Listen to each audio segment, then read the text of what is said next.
नमस्कार। आज हम बात कर रहे हैं एक बड़े मजेदार सवाल पर।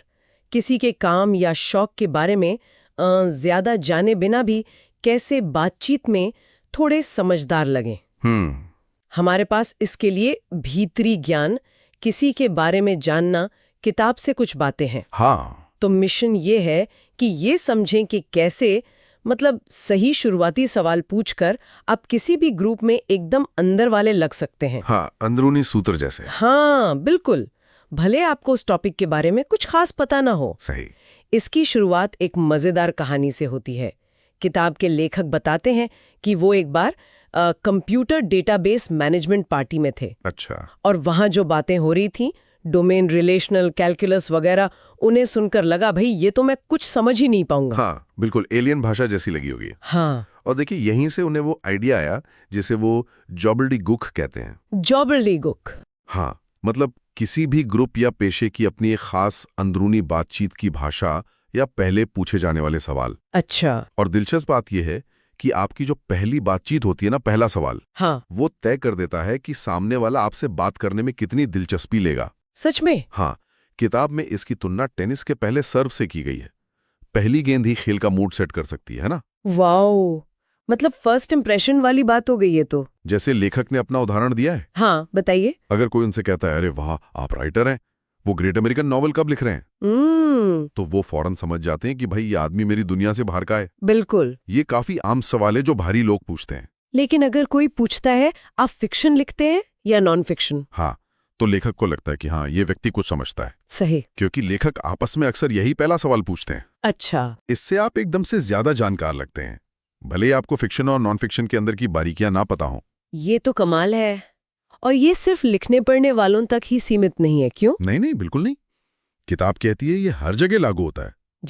जैसे अंतरिक्ष यात्री हैं, वो एक दूसरे से पूछते हैं आप किस मिशन पर गए हैं। ओह हाँ। ना कि वो घिसा पिटा सवाल कि अरे वहां ऊपर बाथरूम कैसे जाते हैं। हाँ हाँ हाँ, वो तो है। या जैसे डेंटिस्ट हैं, वो आपस में पूछते हैं आप जनरल प्रैक्टिस में हैं या कोई स्पेशलाइजेशन है। अच्छा। न कि ये कि कोई दांत दर्द वाला जोक सुनाओ। सही सही। तो फिर सवाल ये है कि ये जो अंदरूनी भाषा है, ये जॉबल्डीगुक, इसे सीखा कैसे जाए? क्या पूरा सब्जेक्ट पढ़ना पड़ेगा इसके लिए? नहीं नहीं, किताब के हिसाब से ये उतना मुश्किल नहीं है। आपको कोई एक्सपर्ट बनने की जरूरत नहीं है। तो फिर बस कुछ शुरुआती अंदरूनी सवाल पता होने चाहिए। हाँ, जैसे आप पूछ सकते हैं आप किस मीडियम में काम करते हैं। मीडियम? हाँ, मीडियम।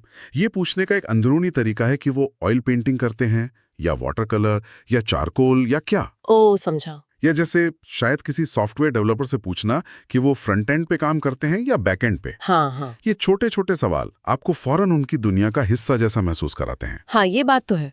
पर क्या इसमें कोई सावधानी भी रखनी चाहिए? मतलब कुछ गलत ना पूछ लें? बिल्कुल। किताब में चेतावनी भी दी है, खासकर कलाकारों के मामले में। क्या?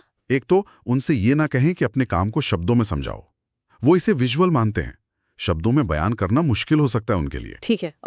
और दूसरा, ये पूछने से बचें कि क्या उनका काम किसी गैलरी में लगा है। ये थोड़ा सेंसिटिव हो सकता है, शायद ना लगा हो। ओ हाँ, ये बात भी है। तो फिर बेहतर तरीका क्या है पूछने का? एक ज्यादा सेफ और अच्छा सवाल है, जैसा किताब में सुझाया गया है, क्या कोई ऐसी जगह है जहां मैं आपका काम देख सकती हूँ? ये अच्छा है। इससे उन्हें मौका मिलता है कि वो चाहे तो आपको अपने स्टूडियो बुला ले, भले ही उनका काम गैलरी में ना हो। और सबसे मजेदार बात पता है क्या है? क्या?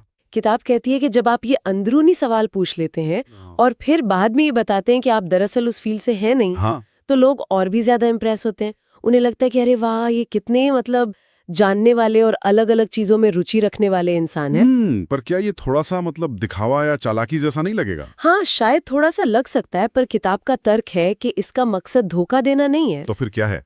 बल्कि बातचीत शुरू करने का एक सम्मानजनक तरीका खोजना है। ये दिखाता है कि आप सामने वाले की दुनिया में रुचि ले रहे हैं, भले ही आप एक्सपर्ट ना हो। अच्छा। ये असल में एक तरह की सोशल स्किल दिखाने जैसा है। हाँ, ये नजरिया भी ठीक है। मतलब ये सिर्फ सतही जानकारी नहीं बल्कि एक कनेक्शन बनाने की कोशिश है। बिल्कुल। तो निचोड़ ये है कि कुछ अंदरूनी शुरुआती सवाल सीखकर आप किसी भी बातचीत में ज्यादा आराम से शामिल हो सकते हैं और एक समझदार इंसान होने का इंप्रेशन दे सकते हैं। बस इसे बातचीत शुरू करने के एक टूल की तरह इस्तेमाल करें, ज्यादा दिखावा ना करें। सही है। तो ये पहला सवाल तो बस दरवाजा खोलता है, जैसे आपने कहा टेनिस का पहला सर्व। हाँ, पर मैच जीतने के लिए, मतलब बातचीत को सही में आगे बढ़ाने के लिए कुछ और भी तो चाहिए होगा। सिर्फ पहला सवाल पूछ के तो चुप नहीं हो सकते। बिल्कुल सही कहा। और किताब इसी के लिए अगली टेक्निक का जिक्र करती है। अच्छा। कौन सी? उसे वो कहते हैं उनके हॉट बटन को खोलना, unscrewing their hot button. Hot button. हाँ, मतलब कि सामने वाले की सबसे पसंदीदा या जुनून वाली बात को कैसे जाने या कैसे छेड़ें। हालांकि इसकी डिटेल में चर्चा यहाँ नहीं की गई है। तो ये एक सोचने वाली बात छोड़ जाता है हमारे लिए। क्या? कि किसी के पैशन या जो उनकी मुख्य रुचि है उसे और गहराई से जानने के लिए वो पहला कामयाब सवाल पूछने के बाद अगला कदम क्या होना चाहिए। हाँ, ये वाकई आगे सोचने के लिए एक दिलचस्प पॉइंट है।